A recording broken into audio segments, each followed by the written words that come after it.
especialistas y autores en que hay una dinámica general a través de la cual se generan las acciones en las personas.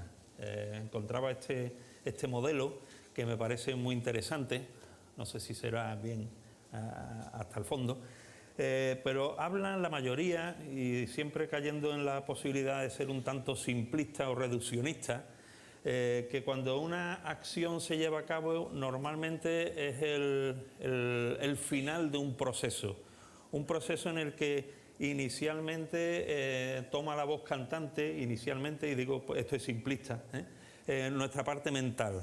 Hay circunstancias alrededor nuestra que nos hacen o que generan un pensamiento. Ese pensamiento, que es un tanto abstracto, teórico, acaba afectando a nuestra parte emocional, es decir, la cabeza acaba afectando al corazón, al ámbito de la emoción y de los sentimientos, que veis ahí como en una balanza, ¿no? Y finalmente, a través de este balanceo entre razón y emoción, se desemboca en una acción, es habitualmente la propuesta. ¿Dónde está, digamos, por decirlo de alguna manera, la sanidad? Pues la sanidad estaría en el equilibrio, ¿verdad?, entre la razón y la emoción, que nos lleve a desarrollar acciones adecuadas. Es decir, que un comportamiento saludable sería impulsado por acciones sanas que se alimentan por un pensamiento también equilibrado. Digo, es un poco reduccionista, porque seguramente que el autor de esta imagen que pone la emoción en rojo es de aquellos que piensan, como dice aquel dicho, que el corazón tiene razones que la razón no entiende. Y con lo que al final, y muchas veces, y lo vemos eso en la práctica, se impone el imperio de la emoción más que de la razón. Sin embargo, hay una cita, estaba buscando el autor porque es una cita muy conocida, se alude a diferentes autorías, pero esta que os pongo ahí ya ni siquiera tiene autor, porque la he modificado con el paréntesis que veis ahí, a tenor de lo que estamos diciendo. Dice: siembra un pensamiento, paréntesis mío, cosecha una emoción, siembra una emoción, cosecha una acción, siembra una acción, cosecha un hábito, siembra un hábito, cosecha un carácter, siembra un carácter, cosecha un destino. Esta es una manera un tanto larga de concluir con un dicho que viene en Proverbios 37. ¿Cuál es su pensamiento en su corazón? Tal es él. Es decir, resumiéndolo más, somos lo que pensamos, en cierta o en mucha medida. ¿Y por qué estamos hablando de esto? Porque creo que esta estructura de la dinámica general del comportamiento humano es lo que encontramos, o al menos a mí me ha parecido ver, en el texto que vamos a estar reflexionando en esta mañana de la epístola a los Efesios, que, como sabéis, vamos siguiendo. Hemos visto una primera parte de la epístola, los 3 primeros capítulos, que habla de la posición del creyente en Cristo, y es un compendio de sana doctrina, de sana teología, ¿vale? Pero como es la práctica del apóstol Pablo, presenta unos principios teológicos, doctrinales, para después ver las implicaciones prácticas que tienen estos principios. Es decir, el apóstol Pablo no se suele quedar en la teoría teológica pisando las nubes, sino que después coge esos principios y lo aplica a la tierra y lo plasma en estilos de vida. Y es lo que va a hacer en el capítulo 4 y hasta el final de la carta. Va a hacer o va a manifestar cuáles son las implicaciones de lo que somos o de la posición que tenemos. Y ya hemos visto en el principio del capítulo 4 cuáles son las implicaciones en cuanto a nuestra vida en la Iglesia, que teníamos que estar comprometidos con la unidad y comprometidos con el crecimiento, para después estar entrando ya directamente en las implicaciones personales. Y en esta mañana quisiera que estuviésemos viendo acerca de las implicaciones específicas del versículo 17 al 24, los cimientos para una posterior y necesaria renovación espiritual. Esto lo vemos, como decía, en el capítulo 4 de Efesios, versículos 17 al 24, que os invito a leer.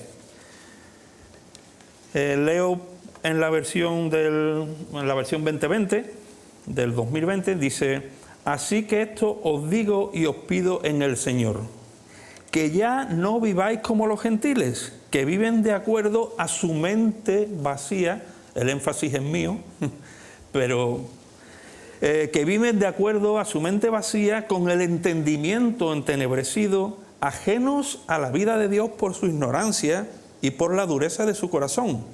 Estos, después de haber perdido toda sensibilidad, se entregaron al libertinaje para cometer con avidez toda clase de inmoralidad. Pero esto no es lo que habéis aprendido de Cristo, si en verdad lo habéis oído y habéis sido enseñados por Él, conforme a la verdad que está en Jesús. En cuanto a la pasada manera de vivir, despojaos de la vieja naturaleza que está corrompida por deseos engañosos. Renovad espiritualmente vuestra mente y revestíos de la nueva naturaleza creada a imagen de Dios en la justicia y santidad de la verdad. Quiero tomar este texto bajo el título de Cimientos para la renovación espiritual o cimientos de la renovación espiritual, con una propuesta. Hay una palabra que a los estudiantes no les gusta mucho y es mapa conceptual. Haz un mapa conceptual del capítulo tal de biología. Desastre. Pero un mapa conceptual es muy interesante y os planteo mi propuesta de mapa conceptual del texto que hemos leído. Dos condiciones paralelas para establecer cimientos en nuestra renovación espiritual. Creo que el texto desde el versículo 17 al 19 nos presenta esta primera instancia. No viváis como los gentiles, es el presupuesto previo primero. Y después desde el versículo 20 al 24 es la otra alternativa o la otra cara de la moneda. No viváis como los gentiles, sino conforme a la verdad que está en Jesús. Son los dos campos de batalla. Y estos campos vistos desde el punto de vista de la razón, la emoción y la acción, ¿vale? Esto es un resumen de todo lo que estaremos considerando. De tal manera que el apóstol Pablo le está diciendo a los hermanos en Éfeso: no viváis como los gentiles. ¿Cómo? Desde el punto de vista de la razón, con una mente vacía. No viváis como los gentiles, con un entendimiento entenebrecidos y víctimas de la ignorancia. Por contra, les está pidiendo que vivan conforme a la verdad que está en Jesús. ¿Cómo es? A través o por medio de la renovación espiritual de vuestra mente. ¿Veis la antítesis de una cosa y otra? ¿Cómo viven los gentiles? Mentes vacías, entendimiento entenebrecido, sumidos en la ignorancia, y el llamamiento para estar viviendo conforme a la verdad de Jesús es que tengamos una permanente renovación espiritual de nuestra mente. La luz y las tinieblas, la antítesis lo uno de lo otro, pero es que a efectos de emociones ocurre lo mismo. ¿Qué ocurre con los gentiles que no viven conforme a la voluntad de Dios? Emocionalmente, sus corazones se han endurecido. Han perdido, dice el texto, toda sensibilidad. Sin embargo, desde el punto de vista de vivir conforme a la verdad que está en Jesús, Él les dice, el apóstol Pablo: despojaos de la vieja naturaleza que está corrompida. ¿Cómo? ¿O por qué? Por deseos.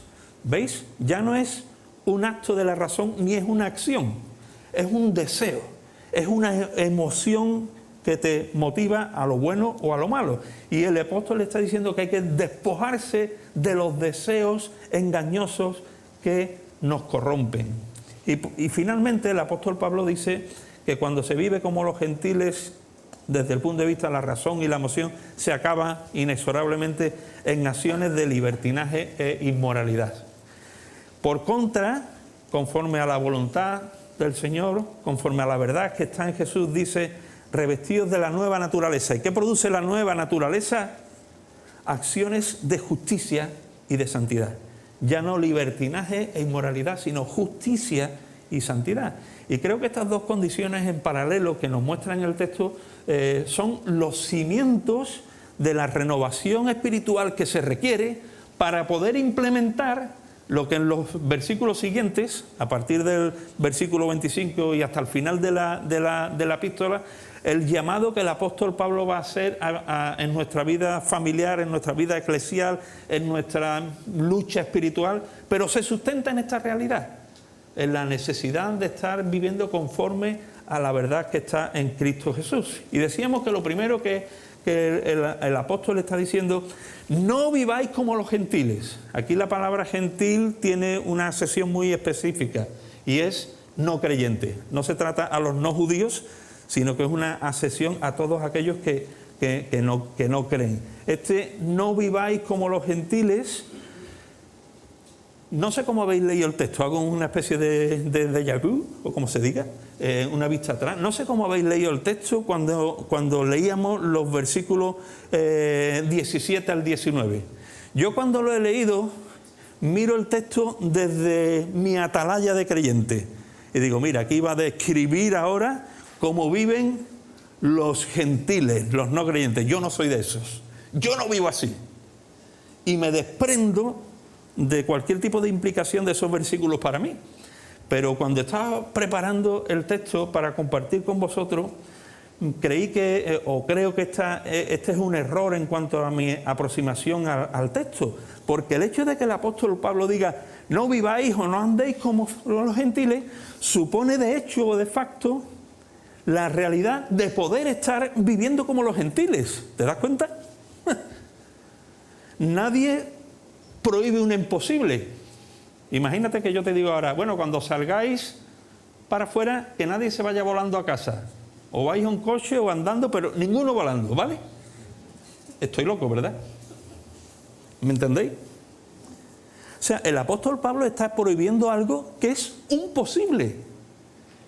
Y eso debería de ponerte y ponerme los vellos de punta, porque la descripción de lo que dice en cuanto a las posibilidades que tenemos de hacer son aterradoras. Está prohibiendo algo porque está dentro de algo que un creyente, o dentro de algo en lo que un creyente puede caer. Pablo les viene a decir y nos viene a decir que el creyente no puede seguir viviendo como el resto del mundo. Y abunda con estas características, porque aún permanecen en nosotros ciertas manifestaciones de la vieja naturaleza caída y no regenerada.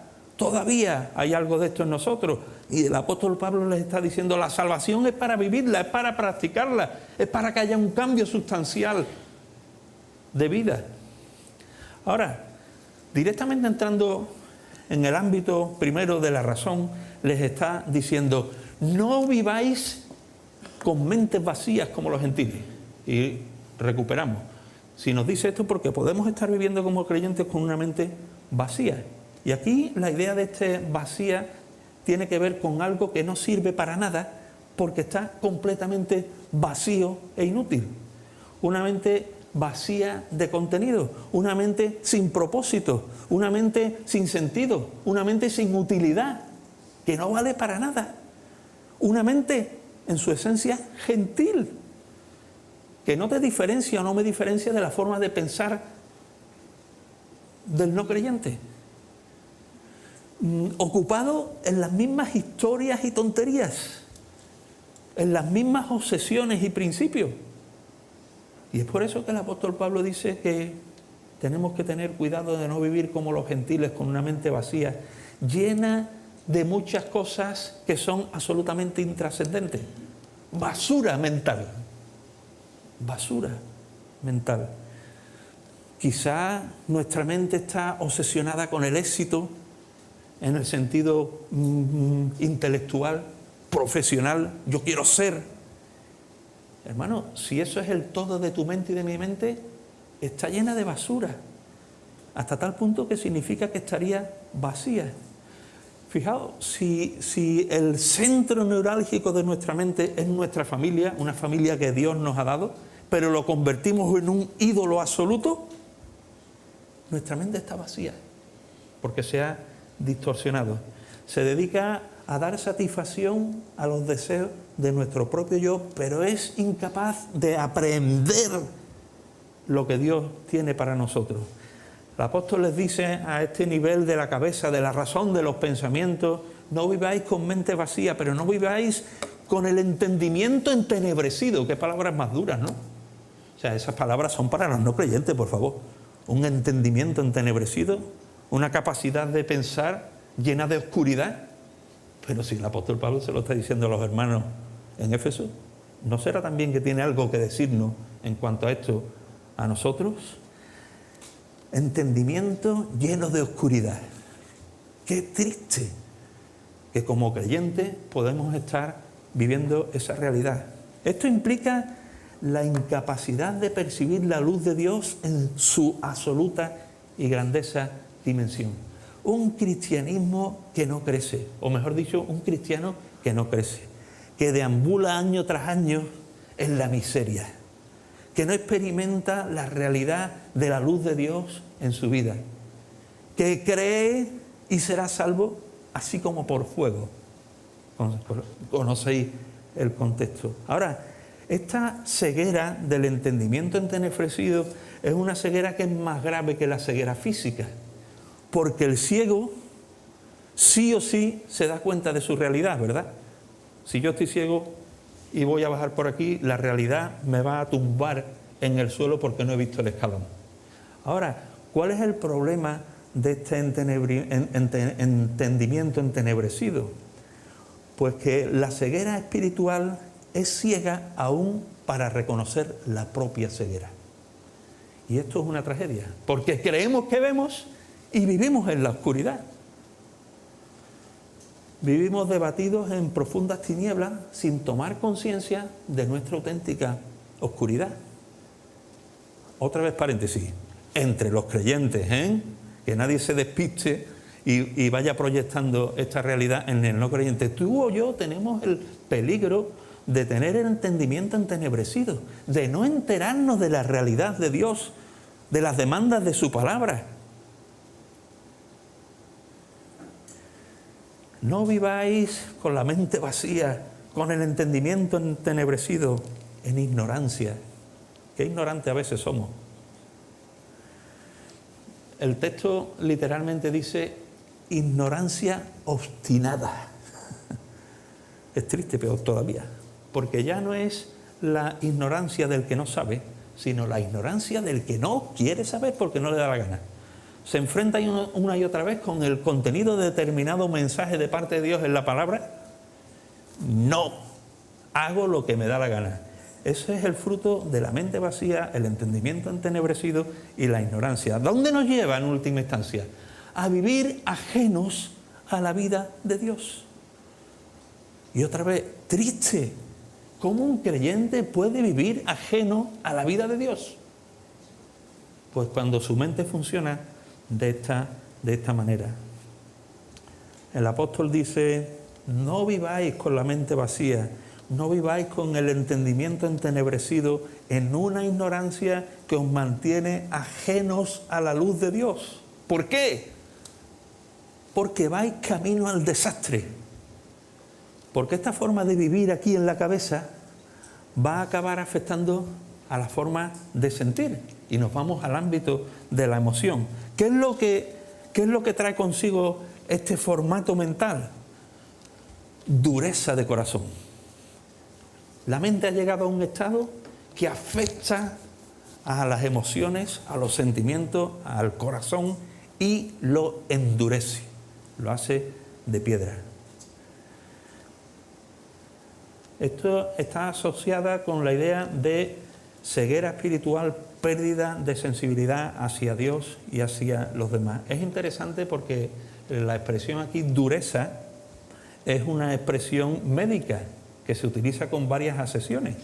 Por ejemplo, cuando los ojos se recubren de una sustancia opaca que los ciega, una catarata, aquí está hablando como si fuese una catarata de mármol. Una especie de catarata de mármol. También se utiliza para el callo que se forma alrededor de un hueso cuando se parte y se queda el callo más duro que el propio hueso.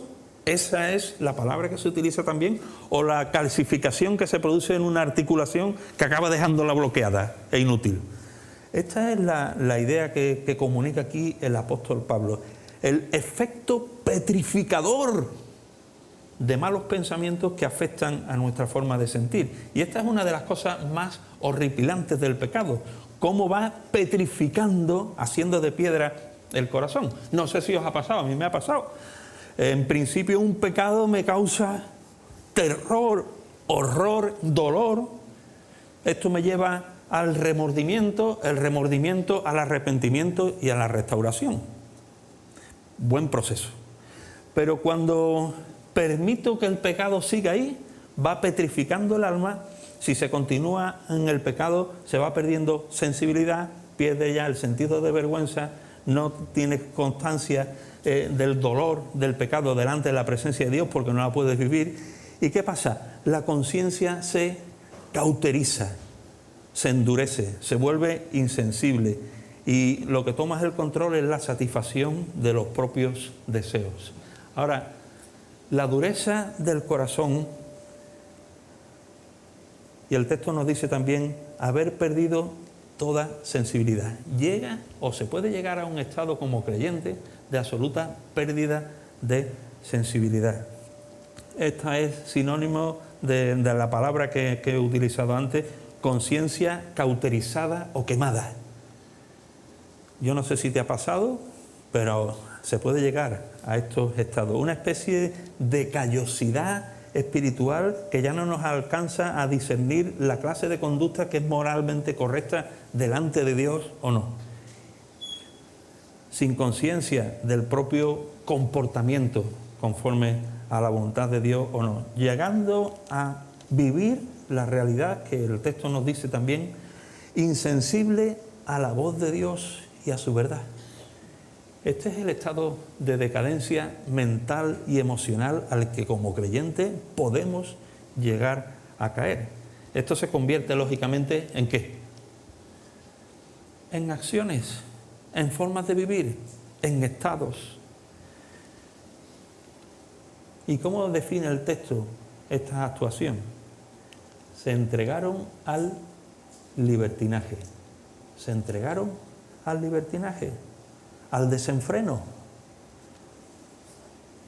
No es otra cosa, como ponemos ahí, que la búsqueda de la propia satisfacción de forma ajeno a la voluntad de Dios. Ese es el libertinaje. A veces decimos, yo libertinaje no, hombre. Yo me mantengo, aunque dé algunas trompicones en mi vida cristiana, pero no caigo en el libertinaje. Hermano, el libertinaje no está por ahí de forma extraña.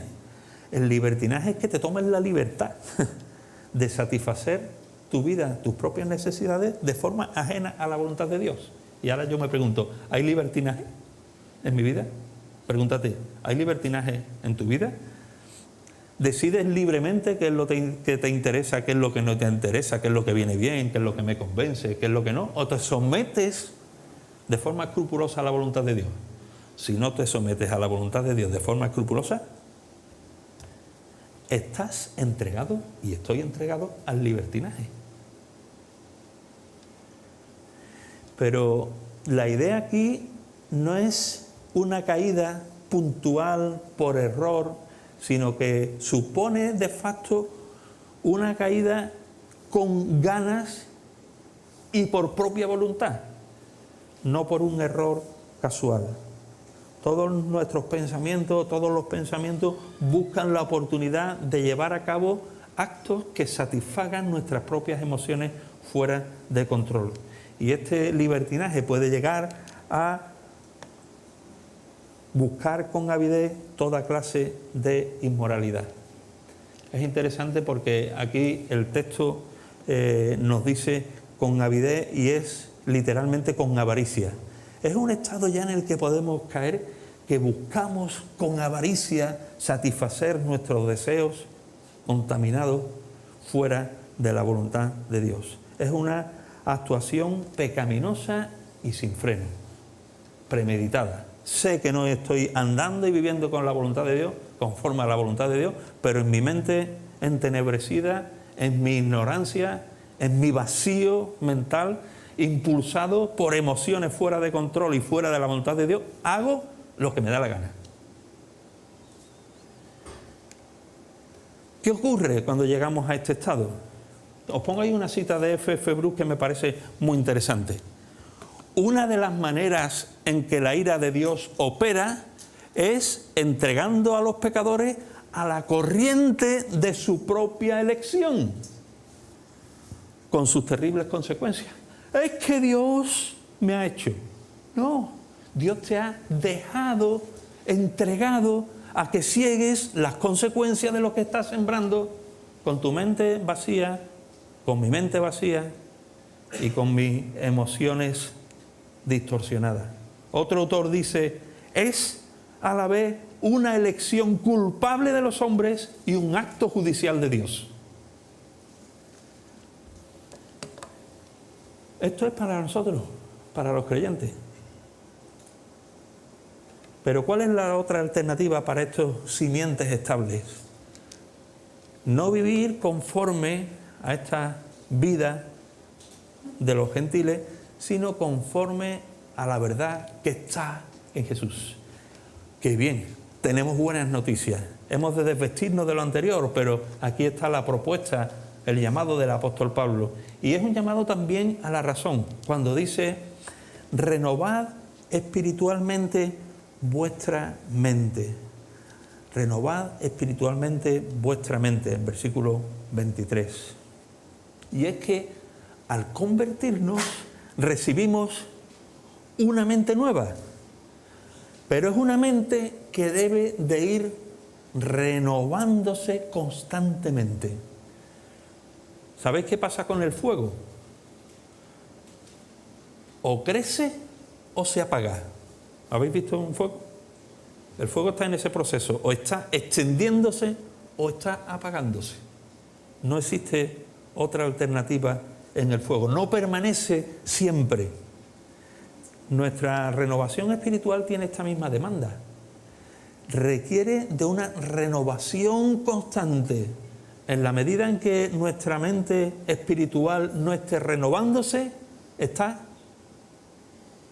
pudriéndose, está deteriorándose. Es una renovación que ha de producirse de forma progresiva, de forma dinámica. Supone un cambio radical en nuestra perspectiva mental. Cuando tú estás con tus compañeros de trabajo, con tus compañeros de estudio, sintonizas con ellos en tus principios, en tu forma de pensar, como una perfecta ficha de puzzle.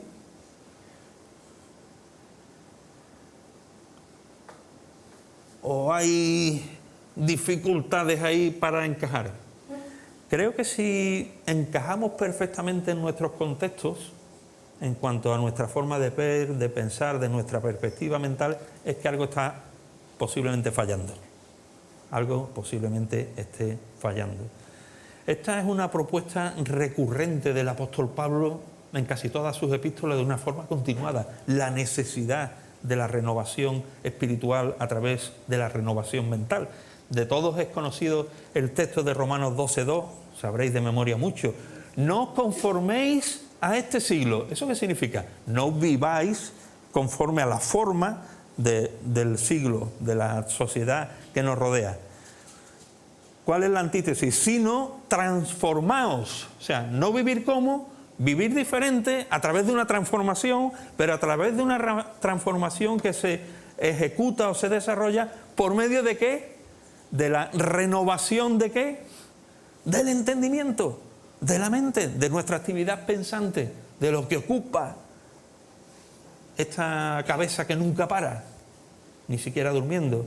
Es la renovación, o esta renovación es una acción progresiva, como decíamos antes. Literalmente podríamos decir que algunos de estos textos dicen, implican ir siendo renovados en un proceso continuo, dinámico y sin fin de renovación.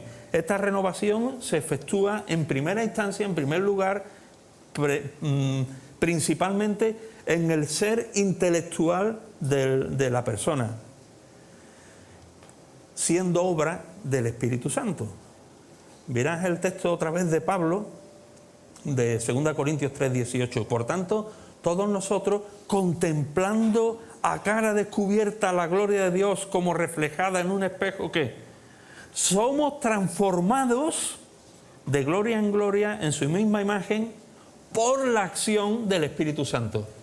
El Espíritu Santo se encarga de llevar a cabo esta renovación. Por lo tanto, el llamado es a que el creyente no ponga resistencia a la acción transformadora del Espíritu Santo, al que tenemos muchas veces escondido porque nos complica y muchas veces la vida. El objeto final de este proceso de renovación es este: llevar cautivo, fijaos qué texto más interesante, llevar cautivo todo pensamiento a la obediencia a Cristo. En vez de estar todo el día pensando en cantidad de historias, es que nuestra actividad pensante esté filtrando todo para que todo lo que pensemos lo valoremos, balanceemos y lo llevemos a la obediencia a Cristo. Es decir, que tu mente y la mía sean mentes cristocéntricas. Esto implica la implementación en nosotros, ¿sabes de qué? De la mente de Cristo. Que la mente de Cristo tome el control de nuestra propia mente. Y esto opera de una manera natural en el Hijo de Dios a través del Espíritu Santo que nos habita. El Espíritu Santo en nosotros tiene como ministerio superior, a veces decimos el gran consolador, como si el Espíritu Santo estuviera aquí siempre para curarnos las heriditas y darnos palmadas. No, el Espíritu Santo tiene como ministerio predominante transformar nuestra mente y que ésta sea conformada a la imagen de la mente de Cristo. Y por eso el apóstol Pablo dice: hermano, vivid conforme a la verdad que está en Cristo Jesús, renovando espiritualmente vuestra mente. Esto va a afectar al campo o al ámbito de las emociones. Despojaos de la vieja naturaleza. Sigue diciendo el texto que esta vieja naturaleza se nutre de deseos engañosos.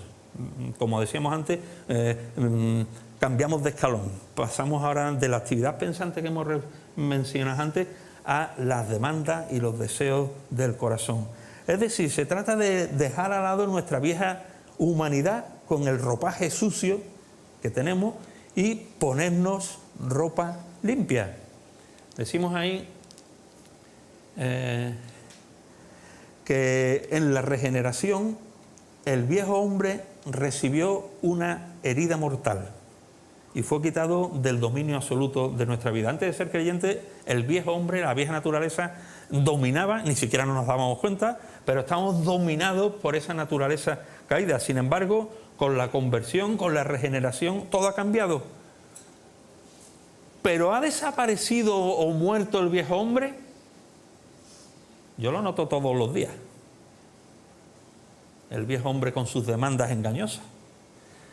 Por lo tanto, se trata de ir despojándonos. Aquí este despojaos del viejo hombre no es una cosa que ocurre un día y se terminó, sino que la idea es ir despojándoos. ¿Por qué? Porque se mantienen apetitos y deseos que tienden a dominarnos anímicamente. Aquello que perdura todavía en nosotros del viejo hombre, de nuestra vieja naturaleza, genera deseos corrompidos, engañosos, equivocados. Y el viejo hombre se vuelve peligroso y nos asalta continuamente para recuperar parcelas de dominio. ¿Estás de acuerdo? Pablo estaba de acuerdo y dice, cuando ve a su viejo hombre: miserable de mí, ¿quién me librará de este cuerpo de muerte? Qué bien que el apóstol Pablo haya escrito Romanos 7, 24. Qué descanso el mal de muchos. ¿Me seguí? Pero a mí me reconforta que personas de la altura de Pablo, cuando contempla la realidad, la violencia con que el viejo hombre se desata contra él, cómo intentando hacer lo bueno se encuentra que hace lo malo, cómo cuando ve venir lo malo no lo puede detener y manifiesta: miserable de mí, ¿quién me librará de este cuerpo de muerte? Para escribir después en Gálatas 5, pero los que están o los que son de Cristo han crucificado la carne con sus pasiones y deseos. Es la ambivalencia, ¿verdad? O sea, por una parte, ¿quién me librará de este cuerpo de muerte? Para decir después a los Gálatas, los que son de Cristo han crucificado la carne con sus deseos y sus pasiones. En la medida en que vayamos despojándonos de esta vieja naturaleza caída. Es ahí la cuadratura de ese círculo, ¿no? De victoria y de guerra. Esta vieja naturaleza, como decíamos, está corrompida por deseos engañosos. Y aquí otra vez la idea esta de corrompida, ¿sabes qué implica? No es que esté corrompida y se acabó, sino que esta vieja naturaleza corrompida comunica una acción progresiva y continua, es decir, que va corrompiendo cada vez más. El fuego, decíamos que se va, si no crece, se apaga. La corrupción, si no se detiene, aumenta. Es importante considerar esta realidad. Y esta corrupción se debe a los deseos engañosos o a los deseos que nos engañan. Nos engañan haciéndonos creer que satisfacer estos deseos es nuestro mayor bien. Y a veces son deseos legítimos. Es un deseo legítimo tener un buen trabajo, una buena familia, tener el mejor sueldo, etcétera, etcétera, etcétera. Son deseos en principio legítimos. Pero cuando se apoderan de nuestra mente, de nuestro corazón y son la gasolina de nuestras acciones, implica corrupción, nos engaña. Porque estos deseos engañosos se transforman en última instancia en acciones. Y el apóstol Pablo les está diciendo a los hermanos que no vivan conforme a los gentiles, sino conforme a la verdad que está en Cristo Jesús, y que sus acciones sean el resultado de estar revestidos de la nueva naturaleza. Es decir, de una semejanza progresiva, imparable, con la persona de Jesús. Esta es una cita que no sé de dónde la leí, la tenía apuntada, pero me llama mucho la atención. Dice: en la persona del Señor Jesucristo se manifiesta perfectamente todo lo que Dios quiso ver en el hombre. Y ahora lo repetimos, y en vez de poner hombre, pon tu nombre. En la persona del Señor Jesucristo, mírale, se manifiesta perfectamente lo que Dios quiso ver en mí.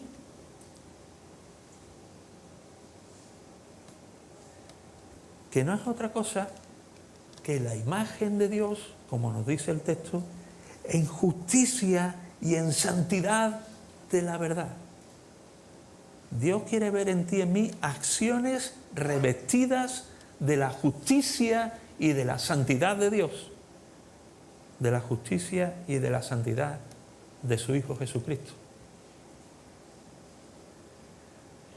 Estas acciones solo son posibles cuando nuestra cabeza y nuestro corazón están en un equilibrio cristocéntrico.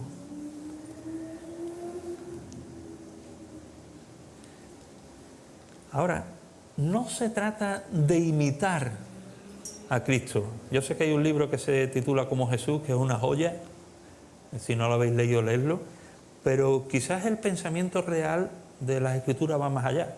Más que imitar a Jesús, es dejar que su Espíritu le forme en nosotros.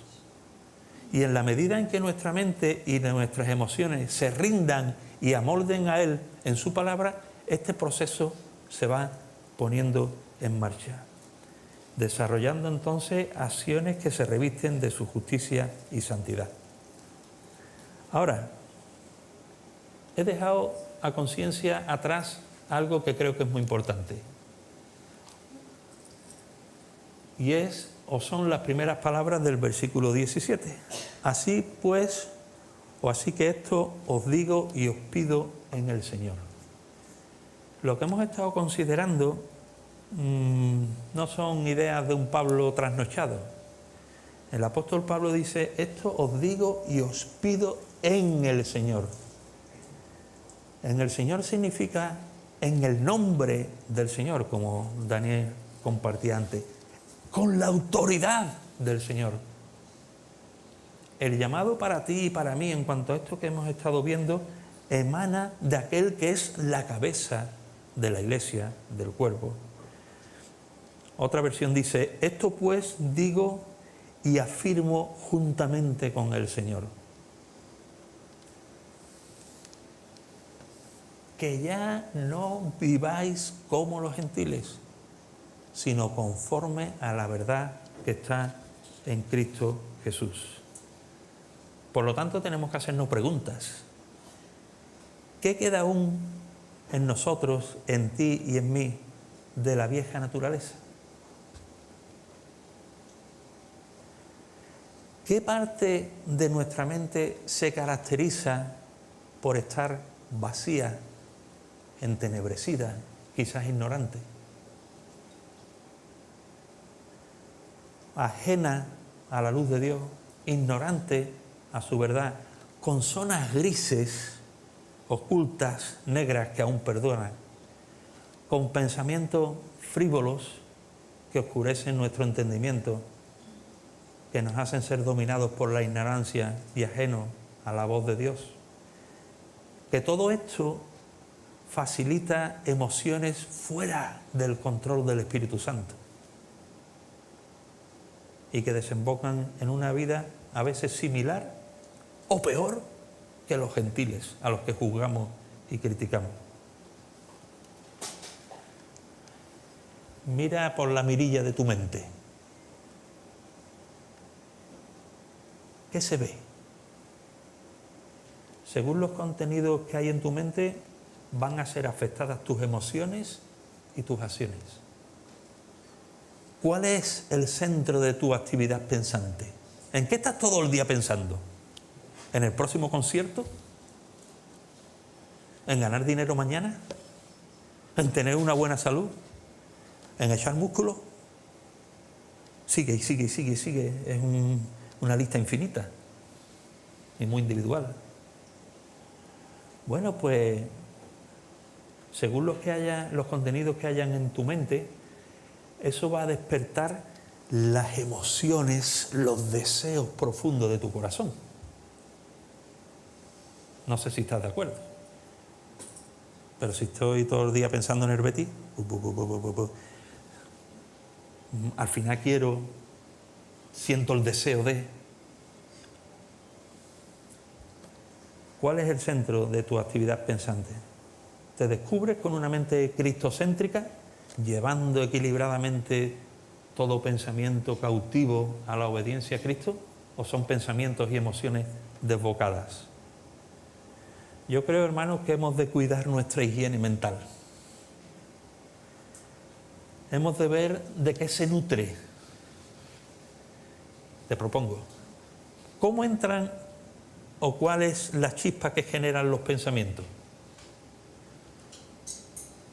Lo que nos conecta con el exterior son los sentidos, ¿verdad? Lo que vemos genera pensamiento, lo que oímos genera pensamiento, etcétera, etcétera. Yo creo que especialmente estas dos áreas son muy interesantes por su generación de pensamiento. Lo que ves y oyes. ¿Qué ves y oyes en tu andar diario? ¿De qué se nutre tus pensamientos?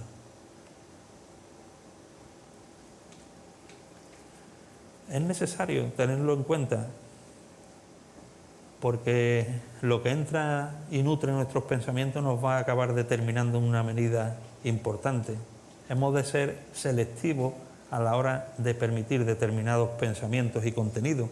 El apóstol Pablo, otra vez, es muy consciente de esto, y en Filipenses 4:8, un texto que hemos dicho muchas veces, él dice: hermanos, pensad, he puesto el final del versículo ahí, en esto pensad, y dice: ¿en qué? Todo lo que es verdadero, todo lo honesto, todo lo justo, todo lo puro, todo lo amable, todo lo que es de buen nombre, si hay algo digno de alabanza, en esto pensad. Que vuestros pensamientos no se vayan a otro tipo de contenido. Pero es interesante que esta lista no está diciendo en esto no pensad. Es una lista en positivo. No está planteando qué es lo que no hemos de meter en nuestro pensamiento, sino que es una lista en una dinámica positiva en cuanto a de qué hemos de llenar nuestro pensamiento. Más que debatirnos en prohibiciones, se trata de apostar en positivo por contenidos saludables. Más que evitar los malos pensamientos, es estar tan lleno de pensamientos saludables que los malos no encuentren sitio. Y lo verdadero, lo honesto, lo justo, lo puro, lo amable, lo que es de buen nombre y digno de alabanza, se personifican en la persona de Jesús y en su palabra. Lo tenemos fácil, no tenemos que ser amables. ¿Qué es bueno? Es bueno esto, es bueno, no, esto es malo. No. Lo que es bueno es una mente cristocéntrica centrada en la palabra del Señor y en el Señor de la palabra. Y así, cuando la palabra de Cristo, y el paréntesis es mío, y Cristo mismo mora en abundancia en nosotros, cuando llevamos cautivo todo pensamiento a la obediencia a Cristo, la paz de Dios que sobrepasa todo entendimiento guardará nuestros pensamientos y nuestros corazones en Cristo Jesús. Así que, hermanos, en esta mañana hemos podido estar compartiendo y reflexionando acerca de los cimientos de la renovación espiritual y cómo ha de afectar a nuestra forma de pensar, de sentir y de andar. A continuación, y sustentado en esta realidad, después el apóstol Pablo va a alargar cantidad de cosas prácticas. Pero si este principio de cimiento no está establecido fuertemente en nuestra vida, todo lo demás son palabras vacías. Un cúmulo de órdenes y mandamientos estériles que jamás podremos vivir si no planteamos en principio la necesidad de esto que hemos estado considerando. Oremos. Señor, queremos darte gracias otra vez, Padre, porque tú nos salvaste, Señor, pero además de salvarnos, tu apuesta por nosotros es transformarnos, Señor, ir debilitando nuestra naturaleza caída día a día y renovándonos, Señor, por la transformación de nuestra mente a la imagen de tu Hijo, Señor. No hay escenario, Señor, no hay proyecto, no hay propósito superior a este, Padre. Tú quieres ver en cada uno de nosotros la imagen perfecta, completa de tu Hijo, Señor. Y esto es lo que realmente trae honra y gloria a tu nombre, Padre. Señor, haznos dúctiles, Señor, haznos sensibles a tu voz, Padre. Rompe las cadenas que muchas veces nos atan, Señor, cadenas emocionales,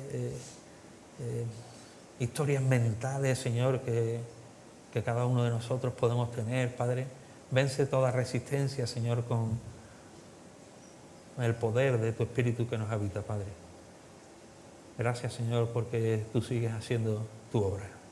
Gracias en el nombre de tu Hijo Jesucristo.